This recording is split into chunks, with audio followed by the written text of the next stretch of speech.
வணக்கம். சற்று முன் கிடைக்கப்பெற்ற மிக முக்கியமான செய்தி ஒன்று வெளியாகி உள்ளது. அதிமுகவின் மூத்த நிர்வாகிகள் அவசர ஆலோசனை கூட்டம். எடப்பாடி பழனிசாமியை தலைமை பொறுப்பில் ஏற்றி அழகு பார்த்த மாஜி அமைச்சர்களே தற்பொழுது பதவிகளை இழந்து நடுத்தெருவில் நிற்கக்கூடிய நிலைமை உருவாகிவிட்டது.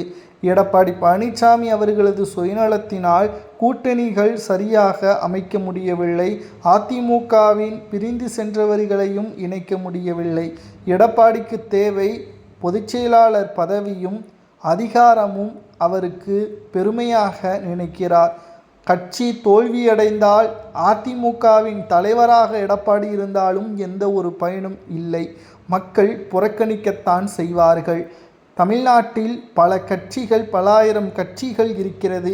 ஆனால் பிரதான கட்சிகள் என்று பார்த்தால் திமுக, அதிமுக தான் தமிழ்நாட்டை ஆண்டுள்ளது.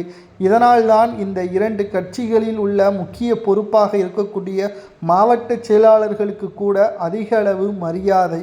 ஆனால் மற்ற கட்சிகளின் தலைவருக்கு கூட மரியாதை இருப்பது கடினம்தான்.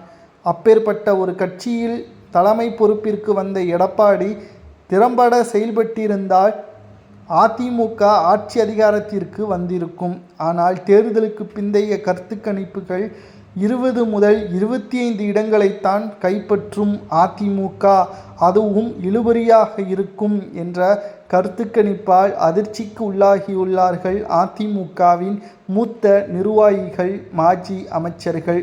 உடனடியாக மே 4ஆம் தேதி மாலை 6 மணிக்கு தேர்தல் முடிவுகள் வெளியான பிறகு தோல்வியை தழுவினால் உடனடியாக அதிமுகவின் தலைமை அலுவலகத்தில் ஆலோசனை நடத்தப்படும்.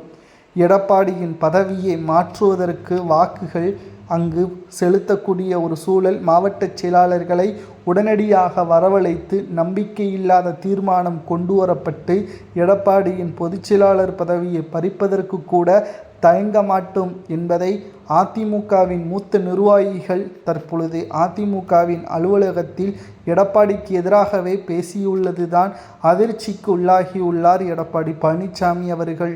எடப்பாடி நினைத்தது வேறு, ஆனால் தமிழ்நாட்டில் நடந்து கொண்டிருப்பது வேறு. திமுகவை மக்கள் புறக்கணித்து விட்டார்கள், நமக்குத்தான் ஆதரவுகளை செலுத்துவார்கள் என்று நினைத்தார்.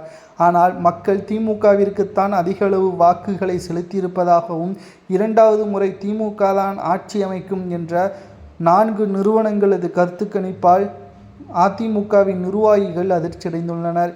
எடப்பாடி இந்த தேர்தலை சிறம்பட செயல்பட்டாரா அல்லது அவரது பொதுச்செயலாளர் பதவியை பறிக்கலாமா என்பதை கூறுங்கள்.